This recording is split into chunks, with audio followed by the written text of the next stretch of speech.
Kalau joki sama mekanik itu udah nggak sinkron, itu pasti acak-acakan, nggak bakalan nyambung. Kita sih saling menyalahkan, pembalap menyalahkan mekanik karena dia pengen terlihat bagus sama si bos, misalkan sama owner gitu. Meningkatkan performa KLX dengan ketahanannya untuk bodi seperti ini. Lupa gak ditanyain. Tadi kan bilang ada penambahan, ada selang untuk oli. Itu apa maksudnya? Dijelasin. Jadi saya punya apa ya? Bukan temuan lah, mungkin yang lain juga pernah gitu ya. Itu kan kalau untuk saluran oli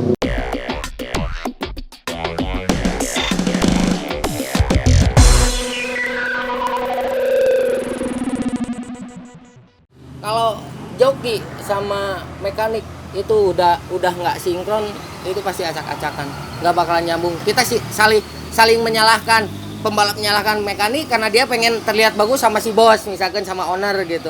Mekanik pun dia beban kan lebih gede gitu. Mereka mekanik sama kru itu bebannya tuh lebih gede dari kita mempersiapkan motor sebelum balapan, di saat balapan, seudah balapan, minggu depannya kita balapan kita udah nyiapin lagi. Itu sebenarnya beban tuh yang gede tuh ada di mekanik sama kru gitu. Ini ya para pejuang di balik layar ya.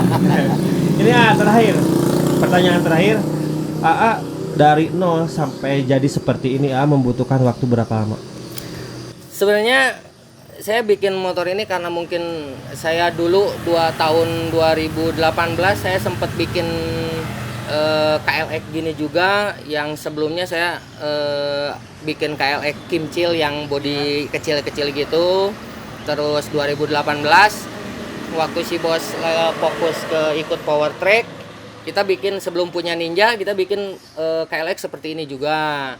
Cuman karena mungkin waktu itu power track masih didominasi sama Ninja, kita nggak kuat. Lagian waktu itu saya masih ngeriset gitu ya, ngeriset dengan waktu yang nggak banyak gitu, sesingkat-singkatnya. Ini balapan lagi. Akhirnya si bos Teddy ngebikin Ninja, jadi KLX keboknya dipensiunkan, terus bikin Ninja, mesinnya diurus sama orang lain. Dari situ saya nggak megang lagi KLX, dan sekarang 2020 di saat power track ada kelas sport rail 4 tak, si bos ngasih kepercayaan lagi ke saya untuk bikin KLX. Dan selama saya nggak megang mesin KLX, ya saya terus berpikir gimana caranya meningkatkan performa KLX dengan ketahanannya untuk bodi seperti ini. Kemarin kita ngebangun premnya, kita kasih ke Arate 12, dia nyeting prem di sana, saya nyeting mesin. Hitungan kita ada berapa bulan ya? Sebenarnya sih ini kita karena lockdown kayak gini itu sebenarnya lebih nyantai sih sebenarnya gitu. Lebih nyantai. Cuman ya yang jadi masalahnya tuh kita nyeting ke sirkuit susah gitu. Itu aja. Jadi kita nyeting di bengkel aja. Kisaran ya 1 bulan lebih lah. 1 bulan lebih. Sebenarnya yang lamanya tuh kita kayak pesen barang gitu. Itu yang lamanya tuh pesen barang, kayak kita ke JP Racing kita pesen berapa hari gitu ya, walaupun terus kayak misalkan kita pesen barang head BRT itu berapa hari. Sebenarnya yang lamanya kalau misalkan kita dari nol barang dari ready itu ya paling kurang dari sebulan lah. Itu jadi lamanya tuh karena kita pesen barang-barangnya aja. Ini mau nanyain, tadi lupa gak ditanyain. Tadi kan bilang ada penambahan, ada selang untuk oli. Itu apa maksudnya dijelasin. Jadi saya punya apa ya? Bukan temuan lah, mungkin yang lain juga pernah gitu ya.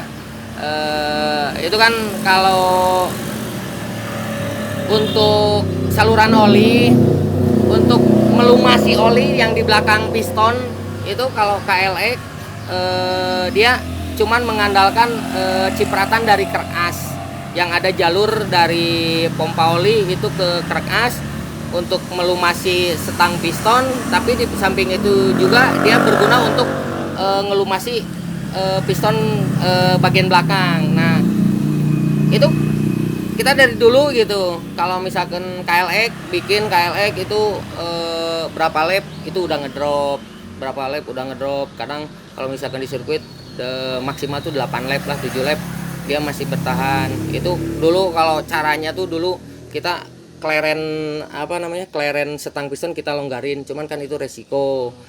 Nah, saya berpikir gimana caranya saya nyari lubang baru, penyemprot baru itu di belakang piston. Saya memanfaatin nepal olinya Jupiter, kita dipasang di bawah itu untuk nyemprot oli di belakang piston ya, untuk melumasi, mendinginkan, kan fungsinya oli itu melumasi, mendinginkan gitu. Terus biar ada banyak kejadian KLX tuh sebenarnya boros sama piston. Jadi dari situ pun kita banyak keuntungan ya, bisa dingin, terus kita piston nggak terlalu boros karena di belakang piston dilumasi. Biasanya kan kalau KLX mengandalkan itu cipratan oli dari krek as gitu. Jadi kita pakai penyemprot baru lagi dari belakang. Tapi kita nge-custom jalur oli gitu. Nge-custom jalur oli, gimana caranya? Itu lubang itu dia punya tekanan untuk nyemprot oli ke atas gitu. Kan posisinya kalau mesin kayak gini kan ke atas. Beda kalau misalkan mesin-mesin yang tidur gitu, slip engine kayak gitu, dia dengan gaya gravitasi puncratan olinya tuh kan bisa ke ini. Tapi kalau misalkan mesin kayak gini itu ke atas kan, dengan adanya gaya gravitasi kita mesti punya tekanan yang lebih kuat gitu. Terus kalau nyeting motor ini kayak stasiun langsamnya tuh saya suka dibikin gede. Soalnya kenapa? Kalau mesin-mesin gede kayak gini itu kan mesinnya ke atas, dia butuh oli ke atas, itu lebih cepat ya. Makanya kalau saya ini motor dibikin langsam, itu langsamnya pasti gede. Saya sengaja gitu. Jadi biar oli itu cepat naik ke atas. Jadi biar tekanannya lebih kuat ke atas gitu aja. Makasih ya informasinya, sangat informatif banget dan sangat memberikan pengetahuan baru bagi saya, dan mudah-mudahan dapat memberikan pengetahuan bagi yang menonton video ini. Ya intinya mah gini, kita mekanik sebenarnya nggak ada yang jago. Betul. Kita jago, kita bisa disebut bisa itu karena pengalaman. Betul. Satu, pengalaman, kita ulet. Ketiga, kita sharing sama orang lain. Jangan pernah ngerasa sombong, jangan pernah ngerasa bisa. Kita kalau tanpa orang lain belum tentu bisa. Pengalaman kita belum tentu sama pengalaman orang lain. Tapi kalau misalkan pengalaman kita disatuin sama pengalaman orang lain, insya Allah kita bisa maju. Orang lain pun bisa ikut maju. Intinya kayak gitu. Jadi saya punya prinsip, punya pengalaman, punya hasil riset gitu. Bukannya saya mau matok harus seperti itu. Iya, betul. Gitu. Jadi tujuan mekanik itu sama. Kita bisa bikin motor kenceng, performanya meningkat, tapi mungkin kita beda jalan gitu. Bukannya saya sombong gitu, tapi ini pengalaman saya gitu. Ya mudah-mudahan berguna sama yang lain lah gitu. Iya, siapa? Mudah-mudahan selalu sehat, selalu Amin. dibanyakan rezekinya, dan mudah-mudahan Indonesia segera membaik ya. Iya. Soalnya kita kerja di balapan, kita bisa disebut buruhnya racing gitu. Iya, betul. Sekarang kita nggak ada balapan, kita kerja apa? Ya paling kita ngerjain motor-motor harian, ganti oli, kayak servis gitu. Iya. Mudah-mudahan Indonesia segera membaik, dan Amin. dunia perbalapan terutama di Gestek mudah-mudahan segera terlaksana kembali ya, dan bisa berkumpul di sirkuit lagi, bersilaturahmi ya, mudah-mudahan Ya, amin. COVID-19 segera Amin. angkat kaki dari Indonesia. Amin. Terima kasih ya waktunya. Ya, sama-sama.